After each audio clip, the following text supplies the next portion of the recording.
El materialismo histórico constituye la parte inalienable de la filosofía marxista.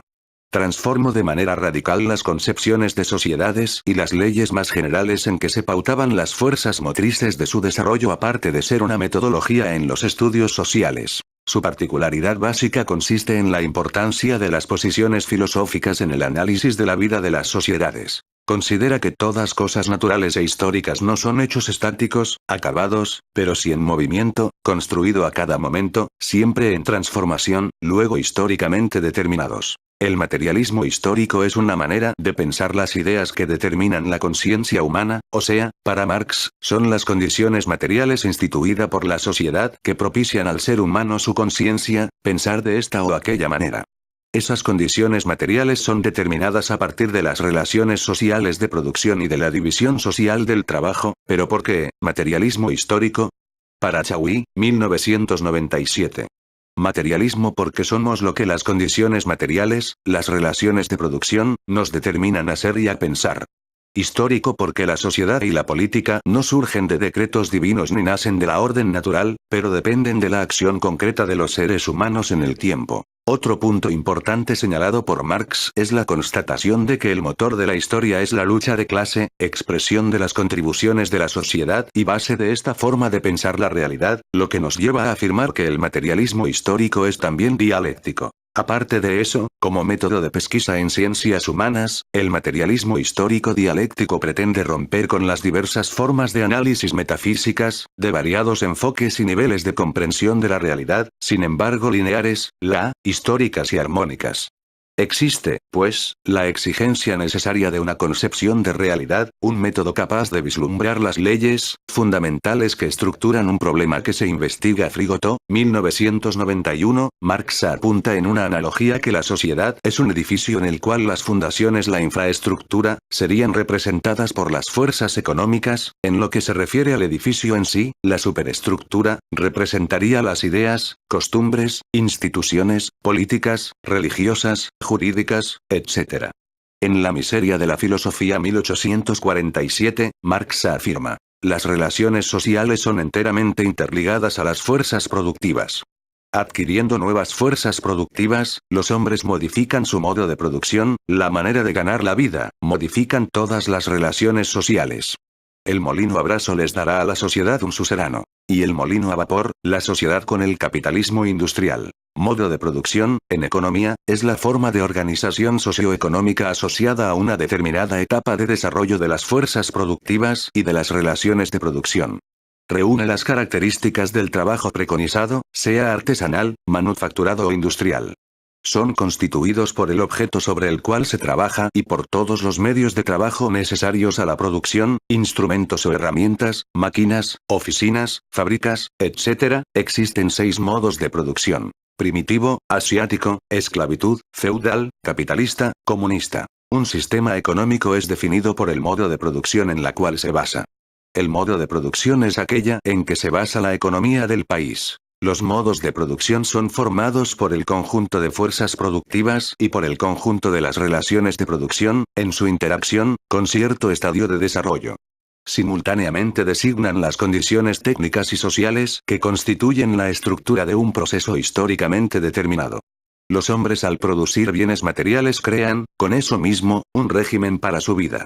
El modo de producción es una forma determinada de la actividad vital de los individuos, un determinado modo de vida. La evolución de los modos de producción se explica por el hecho del desarrollo de las fuerzas productivas llevar, a cierta altura, a una contradicción con las relaciones sociales de producción, de tal forma que éstas se revelan como un obstáculo al pleno desarrollo de aquellas.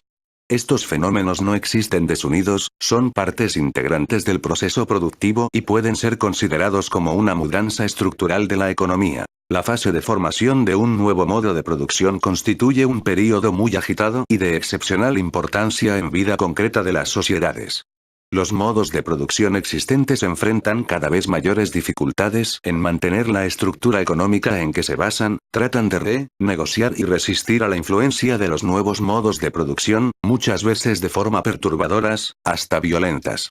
Surgen realidades diferentes con nuevas formas de apropiación de los medios de producción, alteración de los modelos retributivos o de relaciones de trabajo, mudanzas en la composición de las clases o grupos sociales. Cuando el nuevo modo de producción asume su papel preponderante en una determinada sociedad, es acompañado por el declino de los existentes, sin embargo estos continúan a sustituir en espacios económicos, dando todavía no surgieron las condiciones económicas y sociales que originan la modificación. Las características y las propiedades de los modos de producción se manifiestan de manera diferente en varias regiones. El modo de producción dominante asume la determinación de los procesos, de las relaciones y de las instituciones fundamentales. El reconocimiento de la forma específica de cada modo de producción implica la recolección y análisis de los datos que los distinguen. Entre otros factores, es indispensable observar el nivel de desarrollo de las fuerzas productivas, con relevancia para la formación de los trabajadores, los instrumentos y las técnicas adoptadas. El tipo de relaciones existentes entre los miembros de la sociedad y el papel de cada clase social en el proceso productivo. La propiedad de los medios de producción y los derechos de cada grupo social o clase sobre esos medios. El objetivo de la actividad económica, conforme se destina a satisfacer las necesidades e intereses de los productores, de los mercaderes o de los no productores, pero que apropían de los excedentes, la orden de grandeza, a forma, la utilización y la apropiación de producto del proceso de trabajo entre los miembros de la sociedad. La forma como está asegurada la reproducción social. El modo de producción asiático predominó en Egipto, en la China, en la India y también en África del siglo pasado. Tomando como ejemplo Egipto, en los tiempos de los faraones, vamos a notar que la parte productiva de la sociedad era compuesta por esclavos, que eran forzados y por los campesinos, que también eran forzados a entregar al Estado lo que producían. La mayor parte perjudicando cada vez más el medio de producción asiático. Factores que determinan el fin del modo de producción asiático. 1. La propiedad de la tierra por los nobles. 2. El alto costo de manutención de los sectores improductivos. 3. Revuelta de los esclavos. Fuerza de trabajo. La capacidad de los trabajadores de producir riqueza material o más precisamente, las aptitudes y habilidades humanas sometidas a la condición de compra y venta, esto es, bajo la forma de mercadería. Medios de producción. Según la teoría marxista, medio de producción son el conjunto formado por medios de trabajo o todo aquello que rodea la relación entre el trabajo humano y la naturaleza, en el proceso de transformación de propia naturaleza. 1. Los medios de trabajo incluyen los instrumentos de producción, instalaciones prediales, fábricas, silos, depósitos, etc., infraestructura, abastecimiento de agua, energía, transporte y comunicación, etc., máquinas y herramientas, etc. 2. Los objetivos del trabajo son los elementos sobre los cuales es aplicado el trabajo humano. Recursos naturales, tierra, materia primas, fuerza de trabajo. Marx señala que no es el trabajo que es comprado por capitalista, pero sí la fuerza de trabajo o la capacidad de trabajo del operario. Esta fuerza de trabajo es paga por su valor, según las normas de la economía capitalista. Efectivamente, el salario, es lo que permite, mantener y reproducir la fuerza de trabajo, luego, es la expresión monetaria de su costo en trabajo o de la cantidad de trabajo que la sociedad debe consagrar a la manutención y a la reproducción de la fuerza de trabajo. Relaciones sociales de producción. Al modo de producción capitalista, corresponde esencialmente una relación social entre dos clases. De estas, una la burguesía, por poseer el monopolio de los medios de producción y el dinero, explota a la otra clase trabajadora, que no es propietaria de nada excepto su fuerza de trabajo, que no tiene otra opción que la de vender. El objetivo de la producción es aquí, el objetivo de la burguesía. La creación de plusvalía para la acumulación privada de capital, no satisfacción de necesidades de la mayoría de los miembros de la sociedad. Según Karl Marx, en la producción social de su vida, los hombres entran en determinadas relaciones, necesarias, independientes de su voluntad, relaciones de producción, que corresponden a una determinada etapa de desarrollo de las fuerzas productivas materiales. Cualesquiera sean, las relaciones de producción asumen tres funciones siguientes. 1. Determinar la forma social del acceso a las fuentes y al control de los medios de producción. 2. Redistribuir la fuerza de trabajo social entre los diversos procesos de trabajo, que producen la vida material. Organizan y describen ese proceso. 3. Determinar la forma social de división, redistribución, de los productos del trabajo individual y colectivo y por esa vía las formas de circulación o no circulación de esos productos. Clases sociales. Según la óptica marxista, en prácticamente toda sociedad, sea ella precapitalista o caracterizada por un capitalismo desarrollado, existe la clase dominante, que controla directa o indirectamente el Estado, y las clases dominadas por aquella, reproducida inexorablemente por una estructura social implantada por la clase dominante. Según la misma visión de mundo, la historia de la humanidad es la sucesión de las luchas de clases, de forma que siempre que una clase dominada pase a asumir el papel de clase dominante, surge en su lugar una nueva clase dominada y aquella impone su estructura social más adecuada para la perpetuación de explotación. La división de la sociedad en clases es necesaria, es consecuencia de los diferentes papeles que los grupos sociales poseen en el proceso de producción, siguiendo la teoría de Karl Marx. Y del papel ocupado por cada clase, que depende el nivel de fortuna y de rendimiento, el género de vida y numerosas características culturales de las diferentes clases. Clase social se define como conjunto de agentes sociales en las mismas condiciones en el proceso de producción y que posee afinidades políticas e ideológicas. Lucha de clases. La historia del hombre. Es la historia de lucha de clases. Para Marx la evolución histórica se da por el antagonismo irreconciliable entre las clases sociales de cada sociedad. Fue, así en la esclavitud, señores de esclavos esclavos, en la feudal, señores feudales siervos, y así en la capitalista, burguesía proletariado. Entre las clases de cada sociedad hay una lucha constante por intereses opuestos, explotando en guerras civiles declaradas o no declaradas. En la sociedad capitalista, la cual Marx y Engels analizaron más intrínsecamente, la división social transcurrió de la apropiación de los medios de producción por un grupo de personas, burgueses, y otro grupo expropiado poseyendo apenas su cuerpo y capacidad de trabajo, proletarios. Estos son, por tanto, obligados a trabajar para los burgueses.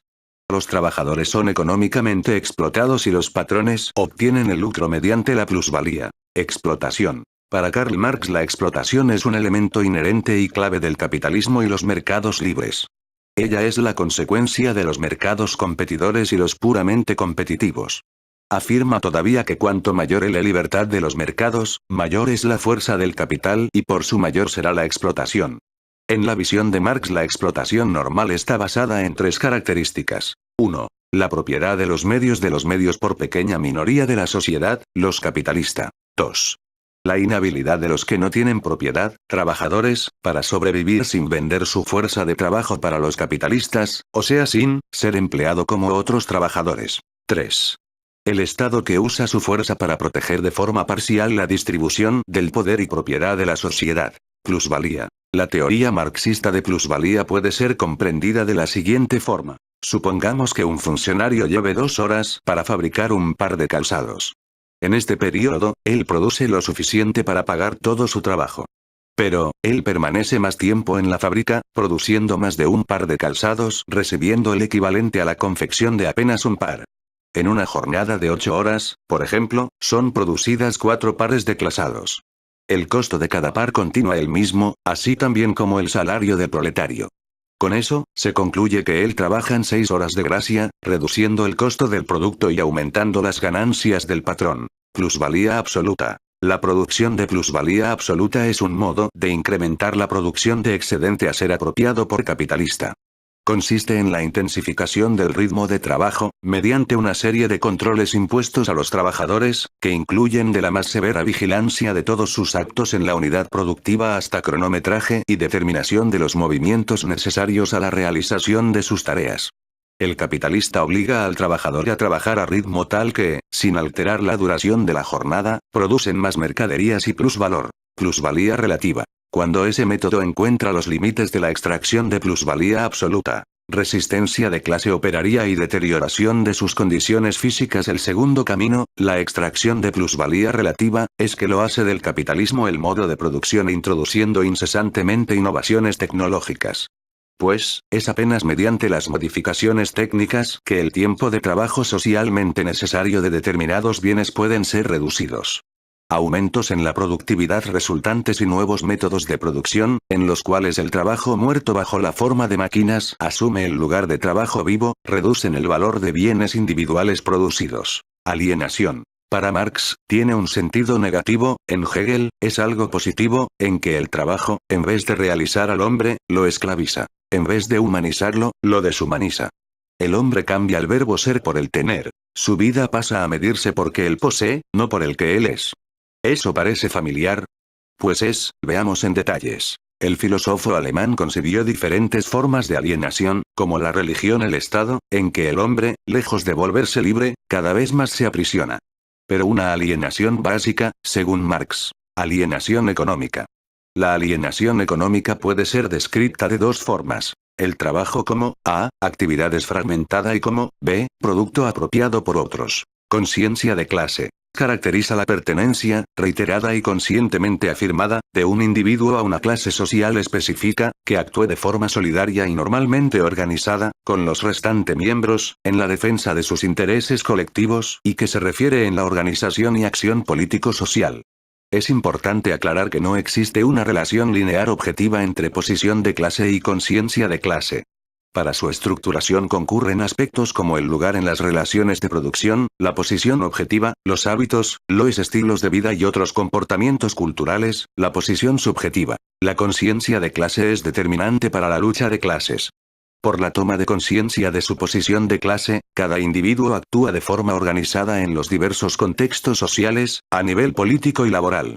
Sin olvidar la importancia del factor objetivo, la situación material, es necesario no desvalorizar el papel de la conciencia, en cuanto factor subjetivo para suceso de cualquier proceso revolucionario, en especial cuando se articula con el factor organizativo. Por ejemplo, los asalariados no se comportan de modo coincidente con su condición proletaria, o mismo algunos de ellos, cuando preguntados, no saben definirse o afirman pertenecer al estrato medio.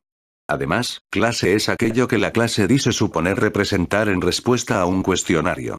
Más una vez, clase como categoría histórica, en su comportamiento mediante el tiempo, resulta excluida. Infraestructura. Sería la base de la economía. Las actividades realizadas para producir los bienes de consumo en la inteligencia de saciar las necesidades humanas, como por ejemplo, los medios de producción, la fuerza de trabajo y entre otros conceptos ya citados anteriormente. Toda actividad que genere ganancia para la economía es considerada una infraestructura, en este caso, superestructura. Es contraria a la infraestructura. La preocupación de ella es social. Considera la parte de la conciencia humana, de qué forma los individuos se organizan para garantizar una base económica buena. El pensamiento, las estrategias económicas, todo eso es superestructura. Hegemonía y contrahegemonía, ideología y contraideología Marx/Gramsci. La hegemonía no se reduce a legitimación, falsa conciencia, o instrumentalización de la masa de la población, cuyo senso común o visión del mundo, según Gramsci, es compuesto de varios elementos, algunos de los cuales contradicen la ideología dominante, como así también gran parte de la experiencia cotidiana. El que una ideología hegemónica, dominante, puede propiciar es una visión del mundo más coherente y sistemática que no solo influencia a la masa de la población, como sirve de un principio de organización de las instituciones sociales. Proletariado. Karl Marx entendía que la única riqueza que un trabajador podría poseer y multiplicar era su prole, hijos, y en el proceso de las primeras revoluciones industriales, los trabajadores buscaban tener muchos hijos, pues serían nuevos brazos trabajadores para el mercado de trabajo, de ahí el término proletariado para designar masa de trabajadores prontos para vender sus fuerzas de revolución proletaria. Cuando la clase dominada resuelve reivindicar sus derechos delante de la sociedad capitalista o delante de la clase dominante. Para eso combinan una revolución que cuenta con la participación de las personas que defienden ese derecho reivindicados y a los propios reivindicadores, el proletariado. Dictadura del proletariado. La clase dominada toma el poder de la sociedad capitalista y trata de revertir la situación de explotación practicada por el capitalista y por la burguesía. Para eso implantan medidas proletarias controladas con pulso firme por el proletariado que impedían las diferencias sociales y con eso la división de la sociedad de clases dominada y dominante. Una de las primeras tentativas de implantación de la dictadura del proletariado ocurrió en Francia en 1871. La llamada Comuna resultó en la toma del poder por el operariado y la tentativa de instalación de una república de carácter socialista. Entretanto, el movimiento fue aniquilado por el gobierno, lo que representó una fuerte derrota para los defensores de la ideología comunista de cuño marxista. Socialismo. Karl Marx y Friedrich Engels desarrollaron la teoría del socialismo científico. Es denominado así por no presentarse más como un ideal, como el socialismo utópico, pero como una necesidad histórica que deriva de la crisis del capitalismo. En 1848, Marx y Engels lanzan el Manifiesto Comunista, que analiza la historia como el resultado de lucha entre las clases burguesía y proletariado, e instiga el proletariado de todo el mundo a unirse para tomar el poder. Traducido para varias lenguas, tiene fuerte influencia en los movimientos operarios y revolucionarios de todo el mundo. Para Marx, un burgués puede trabajar mucho, pero su riqueza no viene apenas de su trabajo. El burgués se apropia de la fuerza de trabajo de sus empleados, que reciben un salario equivalente a apenas pocas horas de su trabajo. Por ejemplo, un burgués emplea 100 personas, cada persona recibe un salario que cuesta $10, oro. Al fin de mes el empleado produce solito $1000, oro. Descontándose el valor del salario y del material que gastó en la producción todavía, le sobrarían $530, o que es apropiado por el burgués. Esta cuantía es lo Marx llamaba de plusvalía y es la base de todo el sistema capitalista. O sea, la lógica del sistema capitalista es la explotación de la clase trabajadora para acumular riqueza. El materialismo histórico, que es la herramienta clave usada por Marx para la creación de la teoría del socialismo científico, analiza que toda la teoría es una serie de luchas entre la clase dominante y la clase explotada. El capitalismo, como lo decía Marx, transporta el germen de su propia destrucción y sería suplantado por el socialismo, donde los trabajadores formarían una sociedad basada en la propiedad colectiva de los medios de producción. Para llegar al socialismo, según Marx, es necesario una revolución social, implantar la dictadura del proletariado, brazo de transición del capitalismo al socialismo. En el socialismo desaparece la plusvalía, y el producto del trabajo social es dividido por los trabajadores de acuerdo con su trabajo.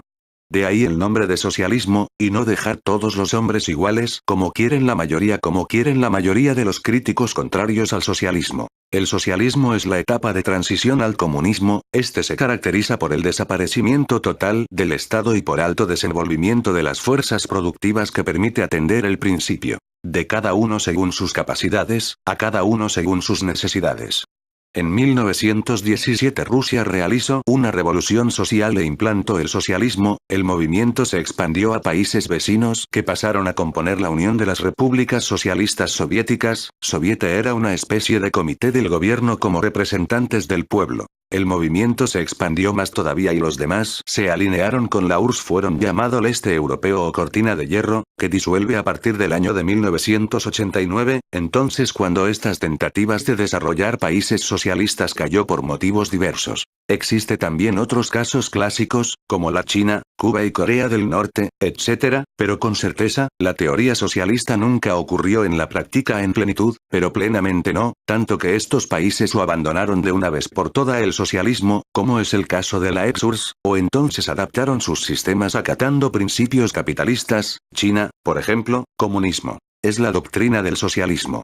Ella consiste en la creación de una sociedad sin clases sociales donde los medios de producción dejaran de ser privados a un único individuo y pasarían a pertenecer a todos que en ella viven. En este contexto no existiría Estado controlado nada. Quien gobernaría sería la clase dominada o proletariado. Fetiche de la mercancía. El fetichismo es el atribuirle a una cosa propiedades que no le son propias, es decir, considerar que una cosa es algo distinto a lo que realmente es. Más aún, es atribuirle propiedades mágicas, mistificar una cosa. Esto es muy usual y puede ocurrir por una mezcla de ignorancia y creencias animistas, como cuando antiguamente se creía que las yeguas, y las mujeres, eran fecundadas por el viento. Este viento era fetichizado como algo que no es. También algo se puede fetichizar si se lo asocia con ideas mágicas o religiosas, así los creyentes consideran a la hostia y al vino como al cuerpo y la sangre de Jesús. Pero un ejemplo más actual, ya que hoy nadie va a misa, o al menos no cree que se está comiendo a Jesucristo, podemos verlo con las cábalas futboleras. Cuando un hincha se sienta en un sillón a ver el partido, si su equipo gana, ese sillón pasa a ser un objeto mágico que va a garantizar la victoria cada vez que se lo use. Con las mercancías pasa algo parecido, pero lo extraño es que el fetichismo de las mercancías surge por considerarlas como lo que son a primera vista, es decir, que no surge de algo ajeno a ellas, sino de una forma que les es propia. Las mercancías se nos presentan tal cual son, no nos ocultan que son cosas útiles y que tienen un precio. Al contrario, tan claro vemos que las mercancías son valores de uso con valores de cambio, que solo vemos eso. Valores de uso que portan valores de cambio. El valor de cambio aparece unido a cada mercancía y parece ser una propiedad del valor de uso que constituye cada mercancía. Los precios de las cosas parecen depender de las cosas mismas. Un auto es más caro que un televisor porque los autos son más caros que los televisores. Es una cualidad de los objetos el tener cada uno un precio distinto, los autos por ser autos, y los televisores por ser televisores, y así por el estilo con toda la lista de mercancías. Así también está oculto el verdadero fundamento del valor. En el mercado las mercancías se intercambian con otras mercancías, como si las cosas tuvieran relaciones sociales entre sí, mientras que las personas no se relacionan en el mercado directamente con personas, sino con cosas. Las relaciones humanas están cosificadas en este sentido. El que va a comprar leche al supermercado no se relaciona con el tambero, sino solo con la leche y su precio. Hace el intercambio de su mercancía, o su dinero, por otra mercancía.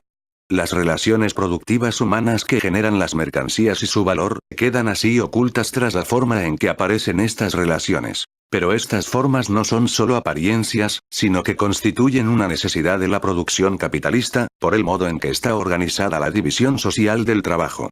A diferencia de sociedades anteriores, donde cada trabajo concreto era siempre parte y estaba en contacto con los otros trabajos que constituían la producción social, por ejemplo en una familia campesina que distribuye las tareas entre sus miembros, en el capitalismo los trabajos concretos no están en contacto directo entre sí, ni son parte de un mismo esfuerzo, sino que son trabajos privados, aislados entre sí, pero a la vez parciales, incompletos, no autosuficientes, sino dependientes de la producción general, que por lo tanto no pueden formar parte de la producción general de un modo directo, sino por medio de un mecanismo social que haga de intermediario entre estos trabajos privados, y los haga así formar parte de la división social del trabajo. Este mecanismo es el mercado, donde cada trabajo privado se puede intercambiar con los otros, a través de las mercancías que ha producido, mercancías que llevan al mercado un valor que representa la cantidad de tiempo de trabajo socialmente necesario, TTSN, que ha costado producirlas, valor que se refleja en una cantidad determinada de dinero. El hecho de que el valor represente tiempo de trabajo, hace posible que los intercambios se hagan en proporción a los tiempos de trabajo, y que por lo tanto los diferentes esfuerzos productivos sean reconocidos por la sociedad como una parte dada del trabajo global. A través de la forma de valor que adquieren los trabajos privados, estos pueden volverse trabajos plenamente sociales. Entonces, es la misma naturaleza de la división del trabajo capitalista la que genera una forma social que permite su propio funcionamiento, pero que al mismo tiempo oculta el contenido social del valor de la mercancía, y genera así el fetichismo de la mercancía. Consecuencias. La más importante consecuencia de la forma mercantil que toman las relaciones sociales, es que se genera un lenguaje de cosas, mediante el juego de los precios en el mercado, que se autonomiza de las decisiones que quieran tomar las personas, y al contrario, este lenguaje de cosas domina el movimiento de la economía y por lo tanto domina las vidas de las personas que la producen. Las personas se convierten en engranajes de una máquina ciega. Cuando los precios de una mercancía caen, todo un sector de la producción se deprime y multitudes quedan en la calle sin saber bien a quién culpar ante semejante paliza. Los que conservan sus trabajos son sometidos a presiones fuertísimas para que rindan más y mejor, y cuando vuelven a sus casas, agotados, no saben a quién culpar por el castigo diario que reciben. Es la situación, está difícil, se escucha. Hasta ayer un trabajo era útil, y hoy no lo es más. El culpable está bien oculto. El mismo capitalista actúa como un autómata. Vive de la ganancia que arranca del trabajo de los demás, sin saber qué es la ganancia, y si esta ganancia cae, o si no es tanta como la de sus competidores, tiene que aumentarla, sí o sí, a riesgo de ser borrado del mapa. Si esto significa explotar más a sus empleados, no dudará en hacerlo. Es lo que manda el mercado y sus señales, además del interés propio. El carnero degollado. Esta ignorancia que la forma de la mercancía impone sobre sus agentes humanos, añade otras consecuencias de orden político, ya que nos impide ver en la mercancía, al esfuerzo del trabajador, y a las condiciones de explotación a las que está sometido. Tal como vemos en el mercado a las partes empaquetadas de los animales de granja, sin haber tenido que ver cómo les abren la garganta. Del mismo modo vemos en el mercado a los productos terminados sin sospechar su pasado. Quien sangró en la producción de cada mercancía. En estas condiciones es fácil mantener el aislamiento y la indiferencia entre sectores heterogéneos de la población, y más aún es fácil mantener la apariencia de que debajo de la superficie del mercado no hay nada parecido a la explotación, sino apenas otras relaciones mercantiles porque el trabajo mismo aparece como si fuera una mercancía. El trabajador vende su mercancía fuerza de trabajo a cambio de un salario, y esto parece en cambio una venta de trabajo. Después de todo, se intercambian dos mercancías con sus precios, y allí se acabó el asunto. A simple vista no se ve la diferencia entre trabajo y fuerza de trabajo. Por lo anterior, para cobrar conciencia de la situación real en que vivimos los trabajadores, se requiere de dos condiciones básicas. Una la produce la propia dinámica del capitalismo, y es la de juntar en los lugares de trabajo y de hábitat a proporciones cada vez mayores de obreros, que vivan en condiciones similares, y que por lo tanto puedan hacerse conscientes de sus intereses comunes. Más en general, se trata de la homogeneización de las condiciones de vida de la clase obrera.